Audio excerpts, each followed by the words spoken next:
This is what college football looks like, and it's the same everywhere. Good times eating, drinking, and we all sort of pretend like we know what the hell's gonna happen. So even though I'm in New York and not on campus, all season long, I'm eating, drinking, and figuring out what the hell's gonna happen in the games of the week. This is Easy Call.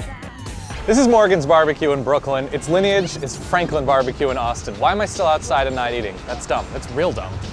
All right, week 10, not the best week by any stretch, but it needs some punching up. Barbecue feels like a pretty good way to punch it up. First game, the headliner, the night game, Florida State hosting Miami. Florida State giving 22 points against a top 10 team. That's ridiculous. Keys for Miami. Stephen Morris throws a very pretty deep ball. Also throws a very not pretty interception. Can't be doing that. Got to soften things up for Duke Johnson. Number 2, that secondary is going to be put on an island against Florida State early. Got to win all of those battles if they stand any sort of chance here. And third, gonna have to get lucky. Miami turns other teams over a lot. Florida State doesn't turn the ball over. Something's gonna have to give with that matchup.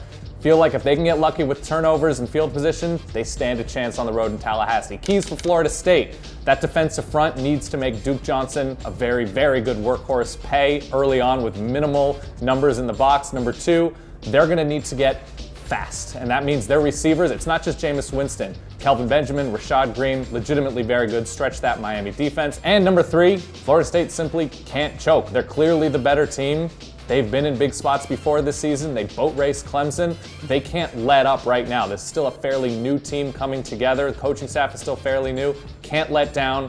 Here's what I think. They're not going to let down. They score in bunches, they score quickly. The spread's 22. They're a little bit angry that they're now on the outside looking in for the national championship at number 3. I'm going to give those points. Florida State wins by 31. Let's call it 51-20. Let's call it an attempt at filling my stomach with chopped beef. Because, come on. We got chopped beef here, so it's in the barbecue sauce. We got slaw, ooh yeah. We got crispy, soggy. The bread soaking it all up. It's all over me. Very tender. You taste that barbecue sauce, equal parts spicy, flavorful. It's falling all over the place, which is a great sign. Got some jalapeno potato salad.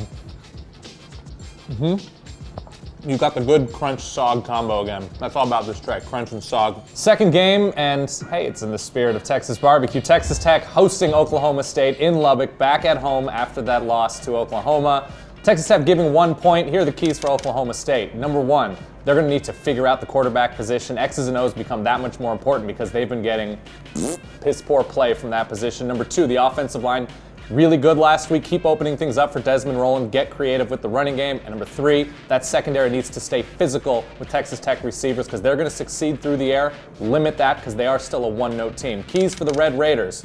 They're going to need to avoid a letdown spot. They're very excited last week, thought they could go into Oklahoma, almost pulled that off. Got to avoid the letdown spot. Number 2, that very good Texas Tech defensive front needs to perform well against really not that good of a quarterback, whoever's in there for Oklahoma State. Just keep getting that pressure, keep getting Kerry Hyder right there. And finally, quarterback play. Davis Webb, they're still a one-note team, can't turn the ball over against a very good Oklahoma State defense. On the road, Oklahoma State can still win this game. It's in Lubbock, tough place to play, weird place. I'm gonna give those points. I think Texas Tech is a touchdown better here, 27-20. We're gonna stay local to Texas. We have turkey tails. Let's do the turkey tails first because they're turkey tails. They're fried, they're uncollared. You have got some cornbread with pepper jelly. Sounds like a great name, pepper jelly. All right, here we go. We've got a butter Cholula glaze. Really flavorful, very tender on the inside, like I hope all of us are. Let me get up in these greens. Good mix with the fried and creamy greens. Things are great. Next, the headliner in the Big Ten, Little Brother, hosting Big Brother, Michigan State, 4.5-point favorites over the Wolverines. This is gonna be a really fun game. A lot of strengths going up against each other. Keys for Michigan. Turnovers. The over-under is 1.5, probably 1.5 turnovers. Michigan's under that, they have a chance in this game. If they're committing more than 2 or more turnovers, not so good for the Wolverines. Number 2, that defensive front. It's still the Michigan State offense. It can still be disrupted. It can still be severely limited. Get in that backfield. And number 3, it's not a far sojourn, but Michigan is still on the road, and they've still looked pretty awful on the road this year. Penn State, not a pretty second half, not a pretty overtime. Going to UConn and almost losing to a team that fired its coach, not so good. Michigan does have trouble focusing on the road. Keys for Michigan State.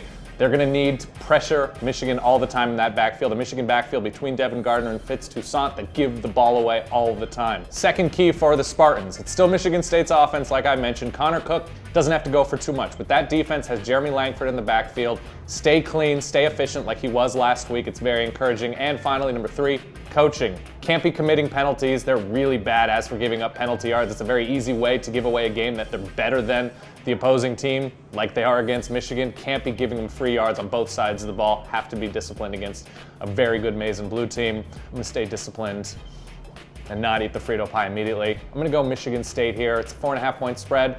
Let's go 23-17. They cover it barely. I think they're the better team. Defense at home. Now I'm gonna stay less disciplined and get in on this Frito pie. In a bag of Fritos, we've got chili, got the red bean Texas chili, beanless, very important. Let's get a big mix, get our hands dirty. Very important thing in barbecue. It's very Texas, by the way, very Texas State fare.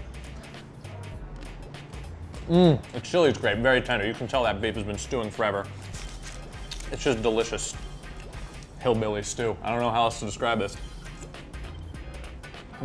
You could fill this tray up with the Frito pie. I would dive in. I would put on a bathing suit and dive into this Frito pie. All right, fourth game, still an okay game. I'm just kidding, it's not really that good. Georgia, Florida, 2.5-point favorites. The Bulldogs are world's largest outdoor cocktail party. Still SEC East implications, still worth flipping over to every once in a while. Keys for Georgia, the quarterback position. Aaron Murray, still very good. Can't turn this ball over against a really good Florida defense, but has less than he really thought he would have in the receiving core. Michael Bennett probably back. Next key. Coaching. Todd Grantham has the honor and privilege of playing against this terrible Florida offense. Take advantage of that. How about do that? And finally, health. They do get healthier. Todd Gurley back in the lineup for Georgia. Take advantage of that. Make Florida play the box early and often. They become a more complete team with Gurley. That's a positive thing. Keys for Florida, the quarterback position. Good news for Tyler Murphy, this Georgia team doesn't take away balls. That's a very nice thing, all things considered, with Florida's offense. Next, the speed for Florida. I'm done counting on this Florida offense, but I'm still believing in Solomon Patton with a 102-yard return being responsible for like 48% of Florida's offense. I'm okay with that. And finally, the Florida secondary, still in pretty good health. They're gonna have really weak Georgia receivers available to them. They're going to take advantage. They can win all sorts of island battles. They can do this, but they're not going to as a team. I'm going to take Georgia here, really ugly, 17-13. I'm not going to want to watch this game like I'm going to want to get up brisket tacos. You got pico, you got salsa verde, you got that tomatillo salsa verde, you got cilantro. The big thing for me, as we're on the verge of soaking through, but not soaking through, you can tell that these tortillas have been on the flat top. Pro move. Get that crisp factor on the edges. Here we go. This might be the winner of this place. I love a good brisket taco. Falling apart. Just like I am emotionally. Final game, this one's happening. It's actually happening in Potato Salad Stadium. Oregon State hosting USC, the Beavers 4.5-point favorites. This is really the best of the Pac-12, which is kind of sad. Keys for USC. The running backs need to play well. They're playing behind a below-average offensive line. They're going to have to beat arm tackles. They're going to have to get yards after contact. They're going to need to do something. Second, for the men of Troy, that defensive front needs to be able to come through early and often because the secondary behind them beat up, not so good. There's talent there, but they need to give the secondary all the help they can get. And finally, coaching. USC needs to get 6 in the red zone because they're not out-coaching anybody in the second half of any of these games. They need all that they can get, especially in the first half. Keys for Oregon State. X's and O's. This coaching staff needs to get the ball to Taron Ward, Storm Woods, and of course Brandon Cooks in space early and often, something they could not do against Stanford last week. Next, the OSU defensive front needs to be able to force really uncomfortable passing downs, 3rd and 8s, 3rd and 9s for a USC team that does not convert third downs all that often. They're actually extraordinarily bad on third down. And finally, the Oregon State offensive line needs to do a better job giving Sean Mannion, who is probably a top 3 or 4 quarterback in the conference, time to find Brandon Cooks, to allow these routes to develop, because that's who they are. That's what this team is. They need yards and yards and yards through the air. It's at OSU. I'm going to go with the Beavers here. I think the Beavers probably a touchdown better. Let's go 24-17. I think they win this game. I think Brandon Cooks finally gets loose after last week, which is a pretty uneventful week for him. I had the brisket tacos. That was for you, USC, because I do miss tacos. But now, we have queso. We have Twitter questions right here. We're going to do both same time. First question, I like this one. This comes from Yash Dodd, actually. So you have pulled pork at the bottom of this. I've punctured the layer. Ooh. Obviously creamy because it's queso. Pulled pork, the peppers, got a little bit of spice coming in at the end. I'm gonna do major damage to this queso. Okay, this comes from Yash. Do you accept or deny the sanctity of burnt ends? I have accepted burnt ends into my life. I'm a disciple. I'm knocking on doors, telling people about the good word of burnt ends.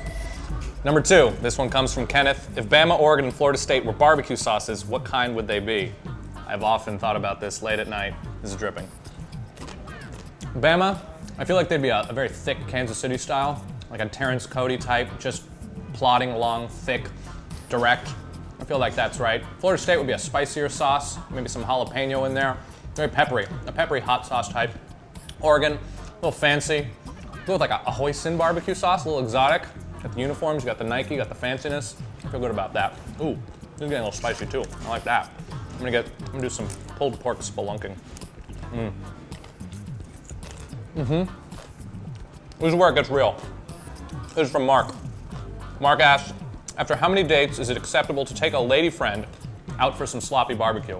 The answer is 0. That should be an immediate date. You get all sorts of gauging. You get a sense of what she likes, food compatibility.